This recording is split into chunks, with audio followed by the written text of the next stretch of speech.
বুঝতে পারছি না এসব কি করে হয়ে গেল।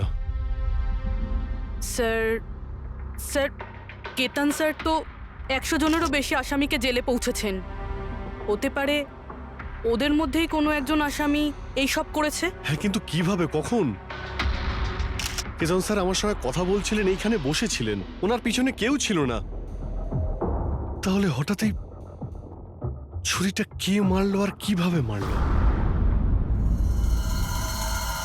তুমি একদম শিওর যে ঘরের মধ্যে আগে থেকে কেউ ঢুকে বসেছিল না? আরে না ভাই, কেতন স্যার ভিডিও চ্যাটে উনি পুরো রুমটা দেখাচ্ছিলেন, আমরা কথা বলছিলাম।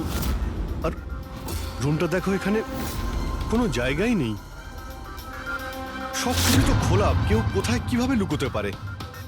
তুমি বলেছো যে তোমার সামনেই কেতনবাবু দরজা খুলে ভেতরে এসেছেন। হ্যাঁ, উনি এই দরজাটা খুললেন, ভিতরে ঢুকলেন, আর উনি দরজাটা বন্ধও করেছিলেন।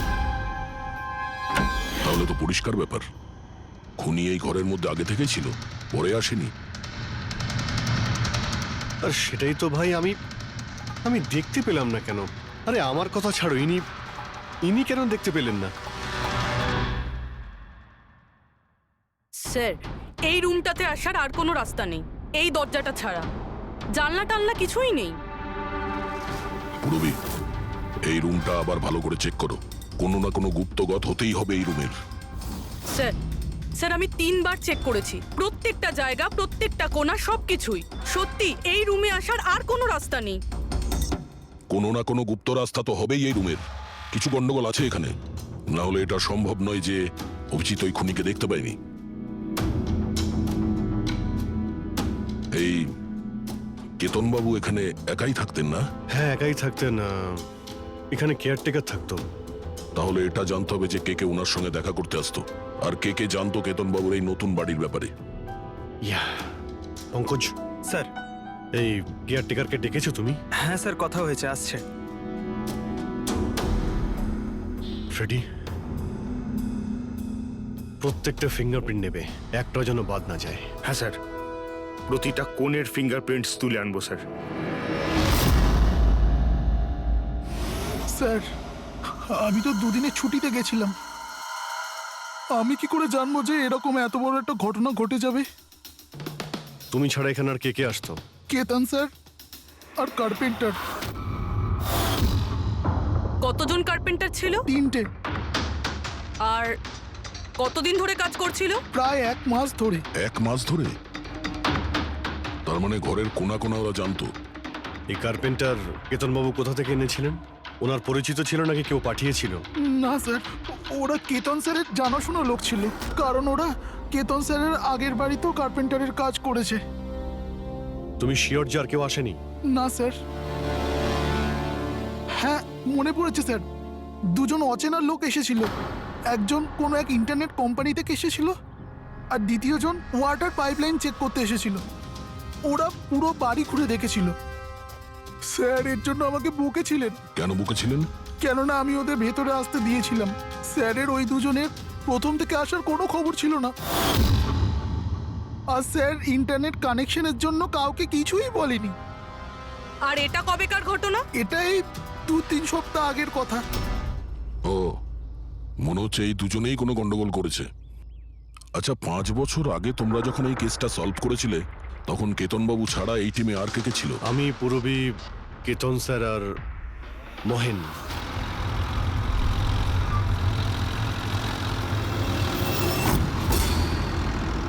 ওই মহিলার প্রাণের ঝুঁকি আছে, আর ওইখানে আশেপাশেই আছে। হ্যাঁ স্যার, তাড়াতাড়ি পৌঁছে যাব। আর 15 মিনিট লাগবে ওই ওয়ার হাউস, আমরা এসেই গেছি।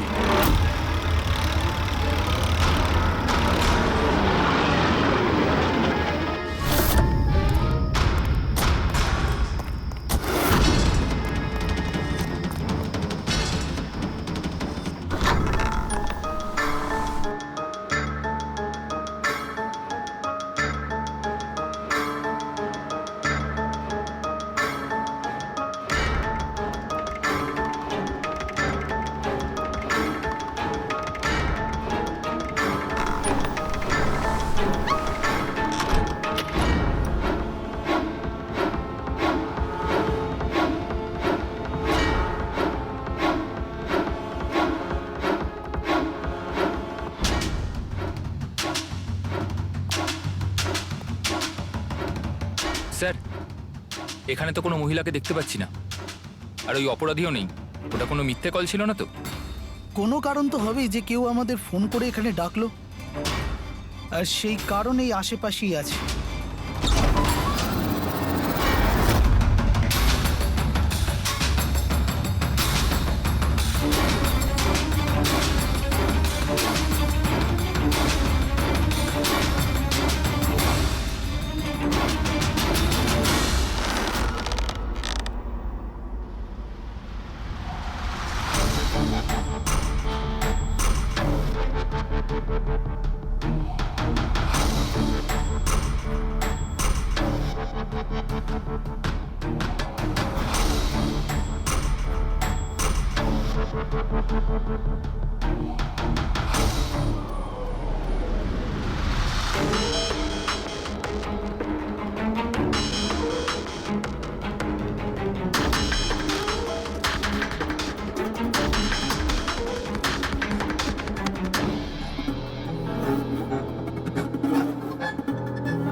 স্যার, স্যার, বিনোদ, হ্যাঁ স্যারকে কেউ ছুরি মেরেছে।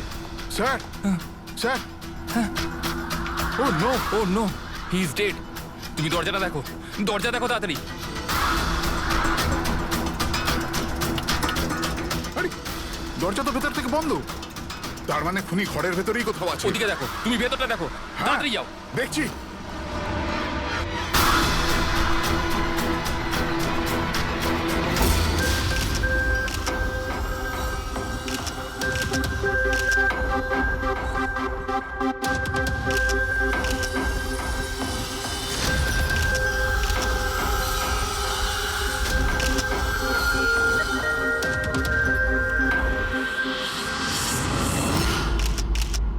তাহলে এখানে কেউ ছিল না? হ্যাঁ, স্যার সত্যি বলছি, এখানে মেহেন স্যার আর আমাদের ছাড়া আর কেউ ছিল না।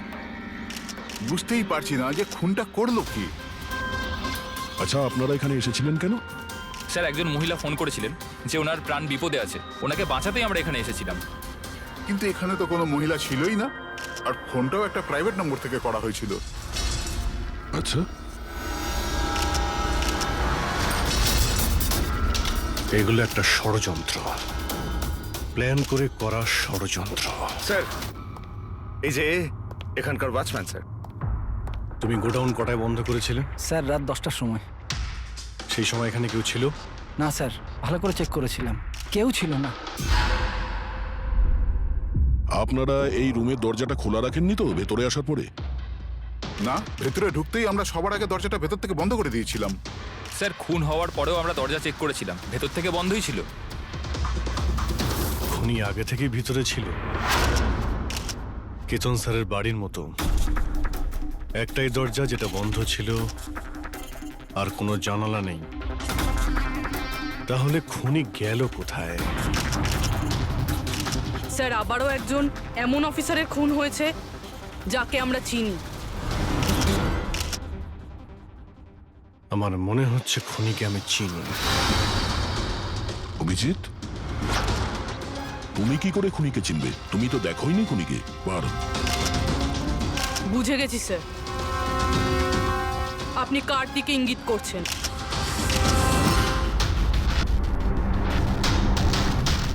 তুমি জানো এসব কি? হ্যাঁ, এটা এশিয়ার নামকরা ক্লাসিক আর্টওয়ার্ক, কিন্তু এসবের এই কেসের সঙ্গে কি সম্পর্ক? যেটাকে তুমি এশিয়ার বিখ্যাত আর্ট ওয়ার্ক ভাবছো, সেটা আর্ট ওয়ার্ক ঠিকই, কিন্তু অরিজিনাল নয়। এটা ডুপ্লিকেট, নকল। এগুলো নকল, কিন্তু দেখতে তো একদম। দেখতে একদম আসল, অথচ এটা নকল।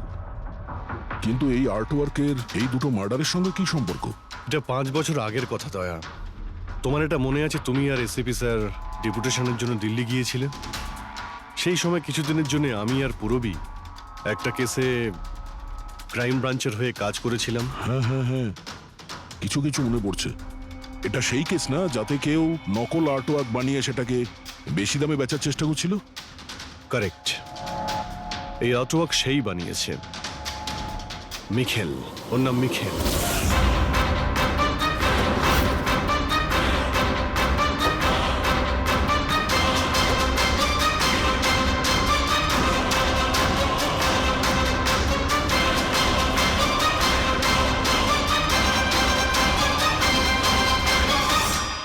এমনটা নয় যে ওর প্রতিভা বাকি শিল্পীদের থেকে অনেক কম ছিল, তবে সত্যি কথা বলতে ও ওদের থেকে অনেক বেশি ট্যালেন্টেড ছিল। আর সেই জন্যই হয়তো ও একদিন ভেবেছিল যে অরিজিনাল পেন্টিং তো সবাই বানাতে পারে, কিন্তু অরিজিনালের মতো সেম কপি বানানো সবার পক্ষে সম্ভব নয়। আর এই কাজে এত টাকা ছিল যে ওর আসল পেন্টিং বানানোর কোনোদিনও প্রয়োজনই হয়নি। ও কোটি কোটি টাকা ইনকাম করেছিল মহান আর্টিস্টের অরিজিনাল পেন্টিংয়ের নকল পেন্টিং বানিয়ে। আর ওর কাজ এতটাই ভালো ছিল যে কেউ বলতে পারতো না যে পেন্টিংটা আসল না নকল। অনেকবার তো 30-40 বছরের আগের ক্যানভাসের পেন্টিং করেছে ও, অথচ সেটা কারো পক্ষে ধরাই সম্ভব ছিল না। কিন্তু একদিন পরিস্থিতি এমন হলো, অনেক আর্ট প্রেমী যখন কোটি কোটি টাকা লস করলো, তখন ক্রাইম ব্রাঞ্চ মিখেলকে ধরার দায়িত্ব আমাদের 4 জন অফিসারকে দেয়। কেতন স্যার, মহেন, পুরবী আর আমি। মিখেলকে ধরা এত সহজ ছিল না, কিন্তু কথায় আছে না, পিঁপড়েকে ধরতে হলে মিষ্টির ব্যবহার করতে হয়। আর এই পিঁপড়ের মিষ্টি ছিল ওর পুরনো ক্যানভাস আর সেই কেমিক্যাল যেগুলো ব্যবহার করত 200 থেকে 250 বছরের পুরনো পেন্টিং তৈরি করতে। আমরা সমস্ত আর্ট গ্যালারি আর দোকানে নজর রাখতে শুরু করে দিই যেখানে এইসব জিনিস পাওয়া যেত। যারা এই সমস্ত জিনিস কিনতে আসতো তাদের পুরো ঠিকুজি কুষ্টি বার করতাম আমরা।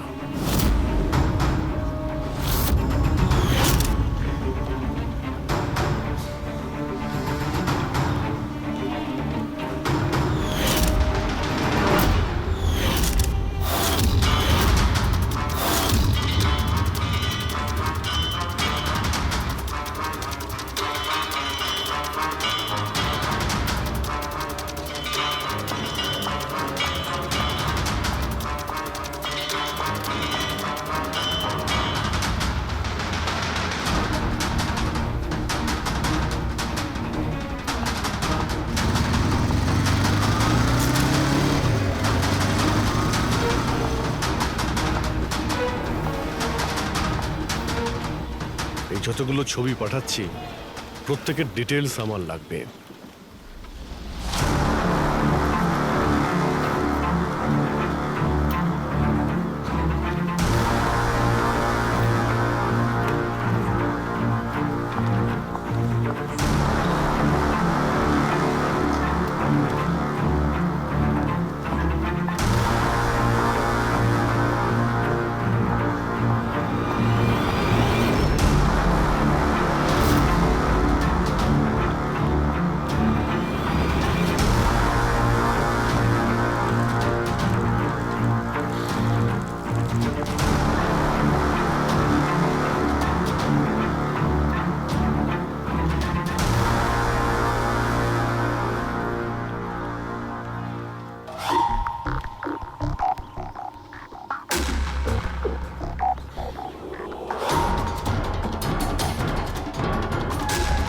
আর তারপরে 1 সপ্তাহ পরে আমরা এমন একটা মেয়েকে দেখলাম যে জিনিসপত্র তো কিন্তু তার কোনো আর্ট ব্যাকগ্রাউন্ড ছিলই না। নিশ্চয়ই কোনো গন্ডগোল আছে স্যার। এই মেয়েটা ব্যাংকে কাজ করে, এর এই জিনিসগুলো কেন প্রয়োজন পড়ে, তাও আবার প্রত্যেক দ্বিতীয় দিন? হ্যাঁ স্যার, এই মেয়েটার প্রবলেম তো আছে মনে হচ্ছে।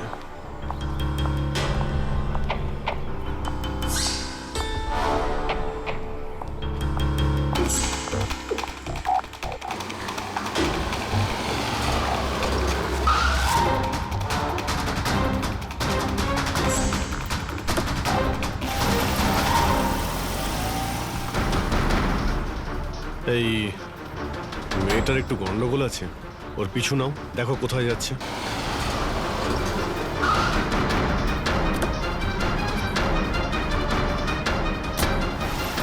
স্যার, আমি ওকে 3 দিন ধরে ফলো করেছি, কিন্তু কিছু জানতে পারিনি। কারণ ও এই সমস্ত জিনিস নিয়ে ওর বাড়ি চলে যেত, কিন্তু 4র্থ দিন ও অন্য কোথাও গেল।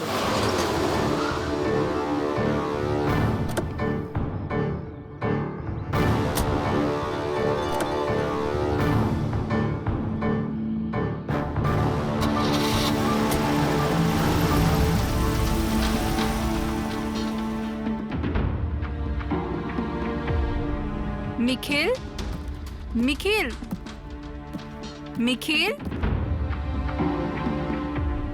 নিখিলও না, এখনো লাঞ্চটাও করেনি।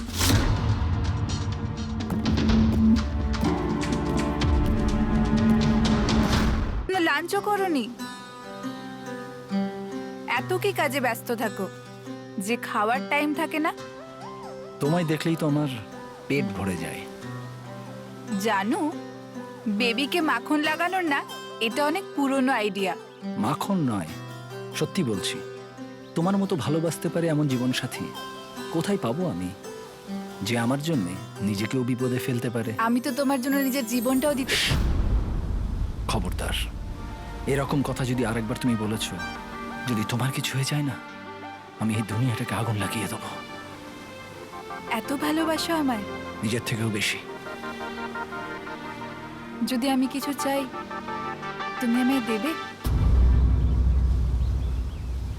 আমি জানি তুমি আমার থেকে কি চাইবে, যে আমি কেন সবকিছু ছেড়ে দিচ্ছি না।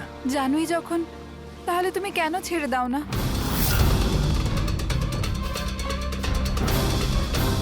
শীতল, মানুষের জীবনে দুটো নেশা হয়, আমার ভালোবাসার নেশা তুমি পূরণ করো, আর আমার দ্বিতীয় নেশা শিল্পীর, যেটা আমার কাজটাকে পূর্ণ করে। এই দুটোর মধ্যে একটাও যদি আমার থেকে দূরে যায় না, তাহলে আমি অসম্পূর্ণ থেকে যাব। আর আমি চাই যে ইতিহাস আমায় সব থেকে ভালো স্বামী আর সব থেকে ভালো আর্ট চোর হিসেবে মনে ব্যাস রাখে। নিখিল, অনেক ইতিহাস লিখেছ, বাকি জীবনটা জেলেই কাটিও।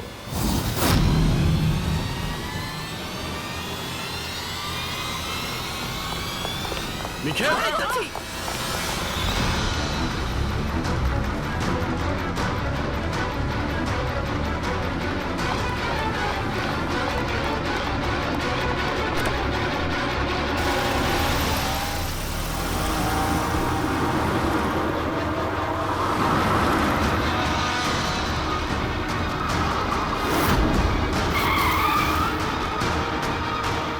প্লিজ আমার কথা শোনো, জেদ করো না, নিজেকে আইনের হাতে তুলে দাও প্লিজ। না, আমি করব না।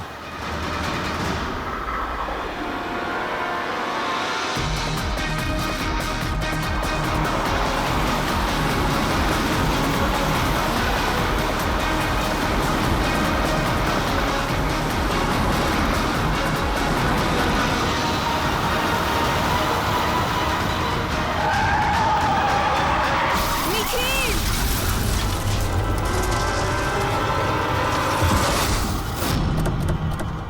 শীতল, নিখিল দাঁড়া, বলছি, দাঁড়া, শীতল, দাঁড়া। শীতল, চোখ খোলো, শীতল।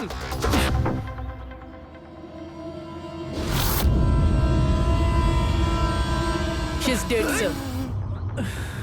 তোমাদের জন্য আমার শীতল আমাকে ছেড়ে চলে গেল। ছাড়বো না আমি তোমাদের। তোমার স্ত্রীর মৃত্যুর জন্য আমরা দুঃখিত, কিন্তু তার জন্য দায়ী আমরা নই, তুমি। না তুমি অপরাধের রাস্তায় হাঁটতে, আর না তোমার পাপের শাস্তি তোমার স্ত্রীকে ভোগ করতে হতো। কাজের শাস্তি কে পাবে এটা ভবিষ্যৎ বলবে। ওর 5 বছরের শাস্তি তো এতদিন শেষ হয়ে গেছে, কিন্তু ওর স্ত্রীর মৃত্যুর প্রতিশোধের আগুন হয়তো ওর মনের ভিতরে এখনো জ্বলছে। মানে কেতনবাবু আর মেহেনের পরে ওর টার্গেট এখন পুরবি আর তোমার ওপর। কারেক্ট। কিন্তু স্যার, ও এসব করছেটা কি করে? কারণ নজরে পড়ছে না কেন? এবার এই রহস্যের পর্দা তো মিখিলই তুলতে পারবে। ও তোমার আর আমার কোনো ক্ষতি করার আগে মিখিলকে আমাদের ধরতেই হবে। স্যার, স্যার, কেতন বাবুর বাড়ি থেকে যে ফিঙ্গারপ্রিন্টস গুলো পেয়েছিলাম, হ্যাঁ, ওটা কারোর সঙ্গে ম্যাচ হয়েছে? স্যার, ওই ওয়াটার পাইপলাইনে যে কাজ করে সে নির্দোষ হলেও যে লোকটা ইন্টারনেটের কাজ করে সে খুব গোলমেলে। এই ইন্টারনেটের লোকটা কে? Sir Ramen sir. Sir, sir পুরনো পাপি স্যার। এই তো 6 মাস আগে ও অথর রোড জেল থেকে ছাড়া পেয়েছে স্যার। Arthur road jail? ওই মিখেলকে তো ওই জেলেই রাখা হয়েছিল। আহ, তার মানে ওই জেলেই এই অপরাধের প্ল্যানিংটা করা হয়েছিল মিখেল আর ওই রমন জোব মিলে নিয়ে। তুই নিশ্চয়ই আবার জেলে যেতে চাইবি না? না স্যার, আমার দ্বিতীয়বার জেলে পাঠাবেন না স্যার। যদি আজ আমি মিখেলকে না পাই তাহলে তোকে এখানেই পুঁতে দেবো। না স্যার, মিখেল আমার সাথে এখানেই দেখা করতো, এখানেই দেখা করতো। আমি সেখানেই নিয়ে যাচ্ছি আপনাদের। আমার মিখেলকে চাই, ব্যাস। হ্যাঁ স্যার, ওখানেই নিয়ে যাচ্ছি আপনাদের।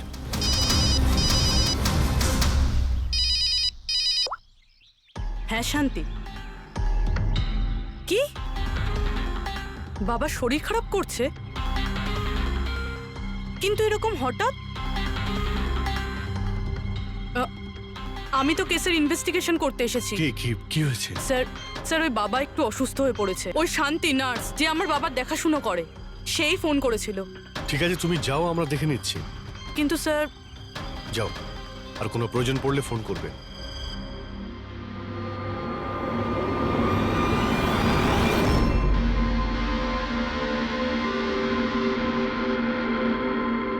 কি হলো স্যার?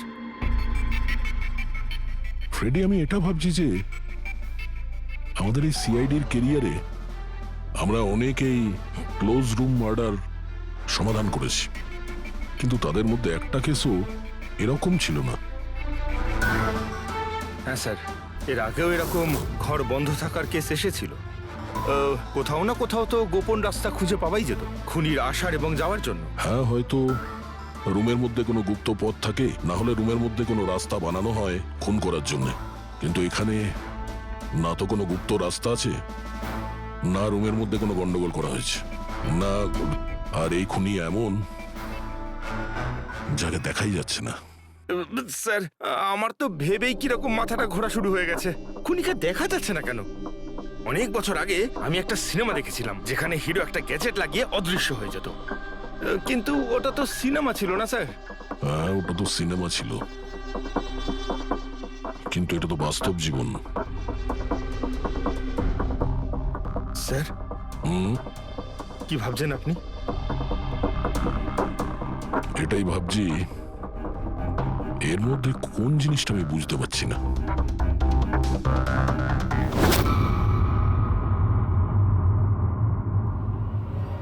ও মাই গড, তার মানে এই ব্যাপার।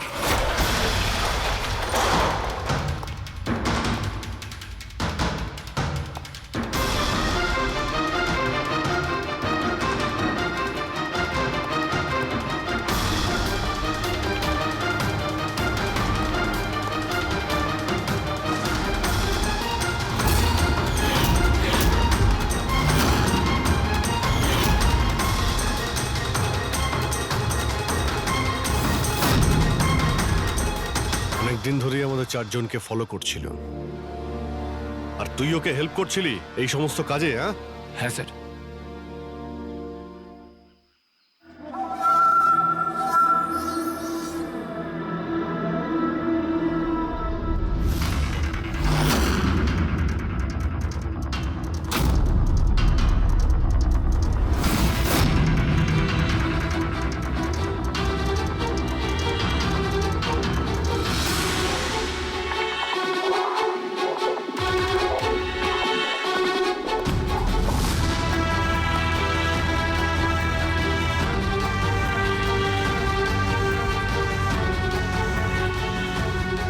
কিন্তু এই ওয়ালপেপার, ফার্নিচার, এসবের ছবি কেন নিয়েছিলি? হ্যাঁ, ওই মিখেল যেমন যেমন বলেছিল আমি সেরামই ছবি নিয়েছিলাম স্যার। ব্যাস, আমি শুধু জানতাম না এই ছবিগুলো নিয়েও কি করবে স্যার।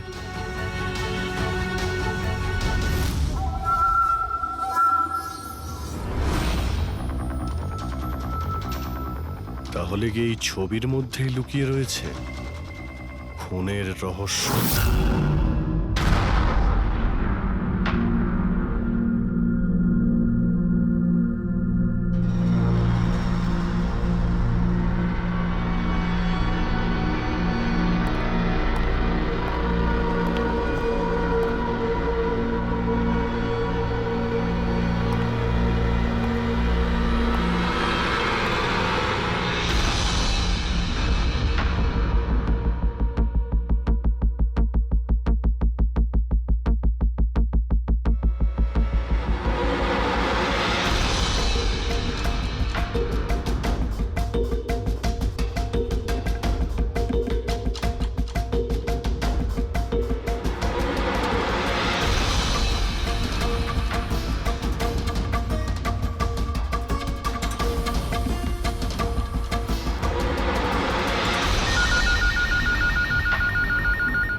এতদিন পরেও তুমি আমার গলার আওয়াজ ভুলোনি।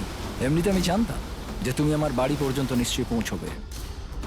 ইন্টেলিজেন্ট তুমি, কিন্তু সরি, তোমাকে স্বাগত জানাতে আমি বাড়িতে ছিলাম না। তোকে স্বাগত তো জানাবে সিআইডি, যখন আমরা তোকে আরেকবার ধরে জেলে নিয়ে যাব। জেল তো আমি তখন যাব না যখন তোমাদের নজরে আমি আসবো। তার আগে এই ধাঁধাটা তো সমাধান করো যে আমি তোমাদের এমনিতে নজরে কেন আসছি না। কি হলো, কি ভাবনায় পড়ে গেলে? হ্যাঁ, আমি জানি তুমি ইন্টেলিজেন্ট, কিন্তু এতটাও ইন্টেলিজেন্ট নও যে এই কেসটাকে সমাধান করো। কেসটা তো তোমার আর পুরবীর মৃত্যু দিয়েই শেষ হবে। মিখেল, রাগ নয় অভিজিৎ বাবু, রাগ করে কেন নিজের বিপি বাড়াচ্ছ?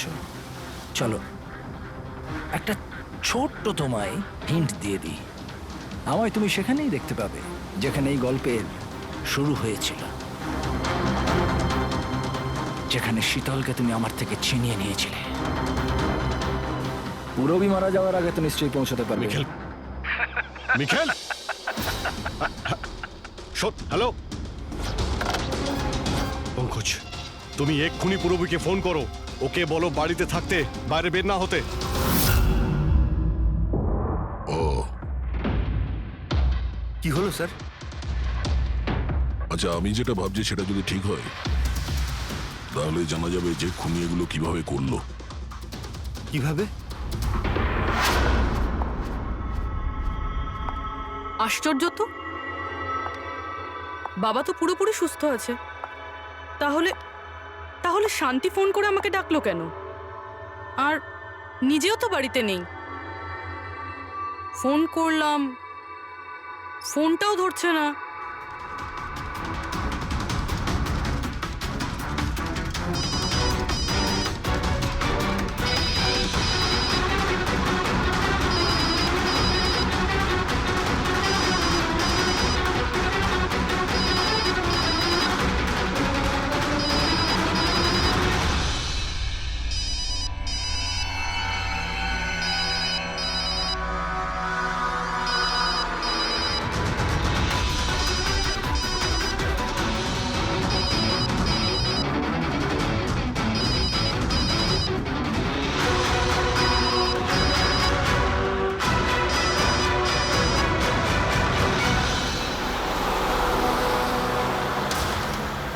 স্যার, এই পুরবী তো ফোনই তুলছে না।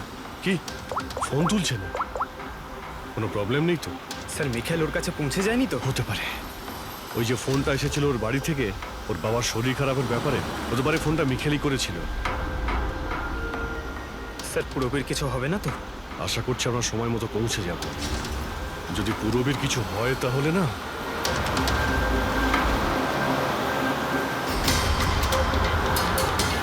এসে গেছি। এটা সেই জায়গা যেখানে মিখেলের ওয়াইফ মারা গিয়েছিল।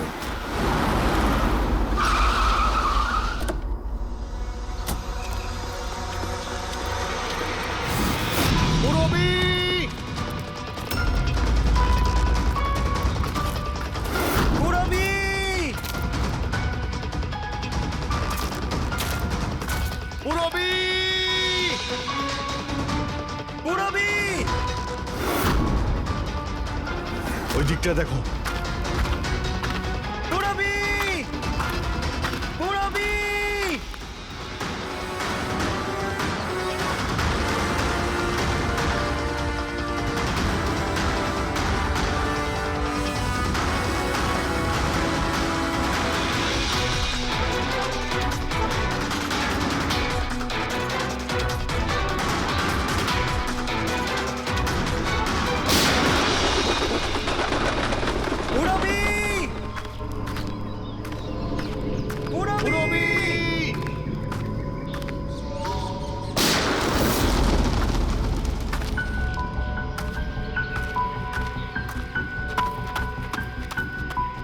স্যার, হ্যাঁ পঙ্কজ, জানি না স্যার কে গুলি চালালো।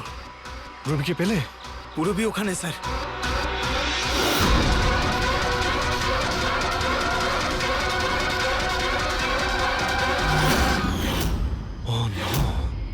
পঙ্কজ, অ্যালার্ট থাকবে। আমাকে কভার করো।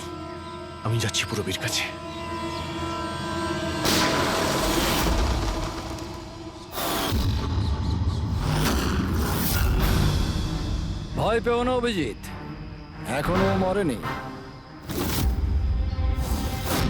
কিন্তু যদি ওর কাছে যাওয়ার চেষ্টা করো তাহলে আমার আঙুল ট্রিগারের ওপর আছে, আর গুলিটা তো তোমার থেকে তাড়াতাড়ি পৌঁছবে। মিখেল,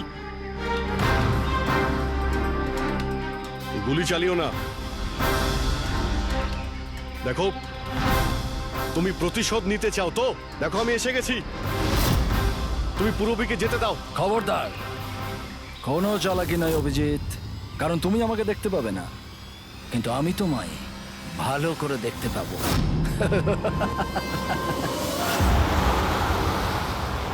অভিজিৎ, আমার কথা মন দিয়ে শোনো, তুমি একদম রিয়াক্ট করবে না। তুমি এই মিখেলকে দেখতে পাবে না। তুমি আর কেতনবাবু, ওকে কেতনবাবু স্টাডি রুমে দেখতে পাওনি। মাহান ওকে আর্ট ওয়্যার হাউসে দেখতে পাইনি। পূরবী নিজে ওকে ওর ঘরে দেখতে পাইনি। কেন? কারণ ওকে দেখা সম্ভব নয়। ও যেখানে যেখানে অন্যায় করে সেখানকার কোণে কোণে ও লুকিয়ে পড়ে। ওই রুমে, ওই ডেকোরেশনে ও এমন ভাবে লুকিয়ে পড়ে কেউ বলতেই পারবে না যে ও আর্ট পিস না একজন মানুষ। কেতনবাবুর রুমে ও ও ওয়ালপেপার হয়ে গেছিল, ওয়ালপেপার।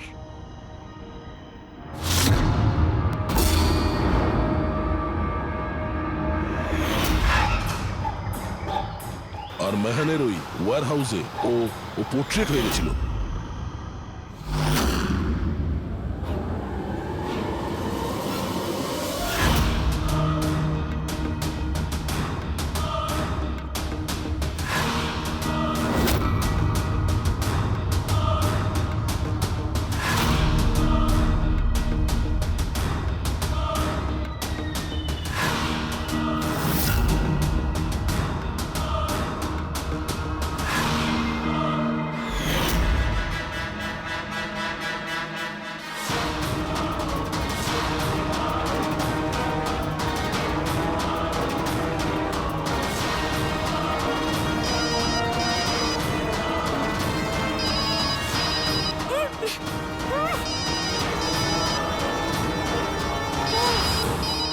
এটা আমি তখনই বুঝতে পারলাম যখন ওয়্যার হাউসের ক্রাইম সিনের ফটোগুলো আমি দেখলাম। তখনই আমার নজর ওই পোর্ট্রেটের আঙুলের উপর গেছিল।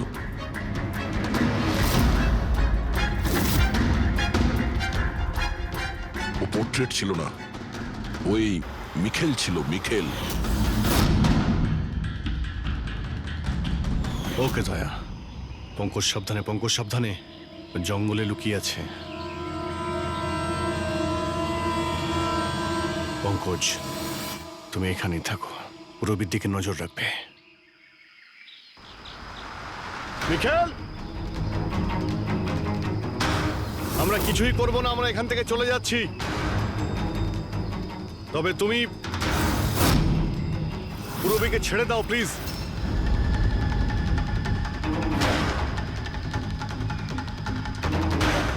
দেখো, এসব করে আর কোনো লাভ নেই।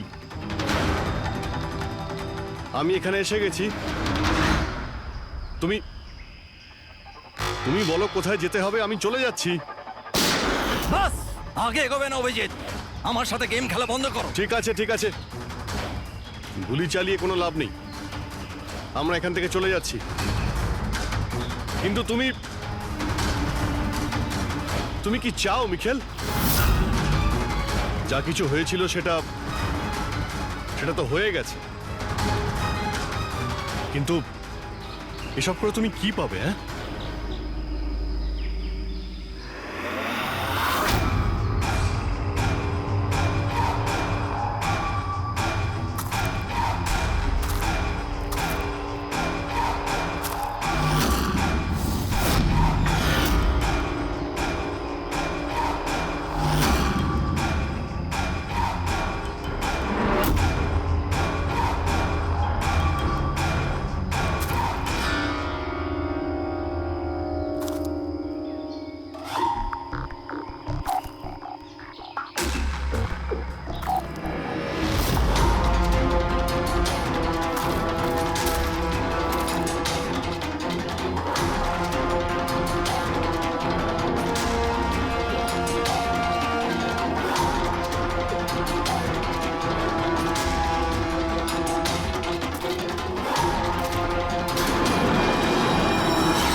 শীতলকে তুই আমার থেকে নিয়েছিলি, আমি তোকে ছাড়বো না।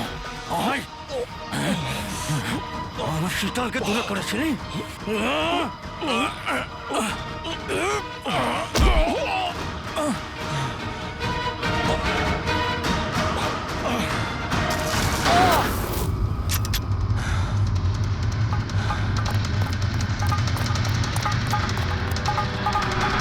রবি, তুমি ঠিক আছে তো? তোর আসল জায়গা জেলে, আর এইবার তুই বাইরে আসবি না, সোজা ফাঁসিতে ঝুলবি। আমার বউয়ের জ্বলন্ত চিতা দেখে আমি শপথ নিয়েছিলাম যে যতক্ষণ না তোমাদের চারজনকে আমি শ্মশানে পাঠাবো, না বেঁচে থাকবো না মরবো। দুজন তো গেল, এখন তোমরা দুজন বেঁচে। তোমাদের আইনকে বলো যেন শক্ত থেকে শক্ত জেল বানায়, কারণ এবার কোনো জেলই তোমাকে আমার থেকে বাঁচাতে পারবে না। ঠিক আছে, চলো নিয়ে যাও একে। চল চল।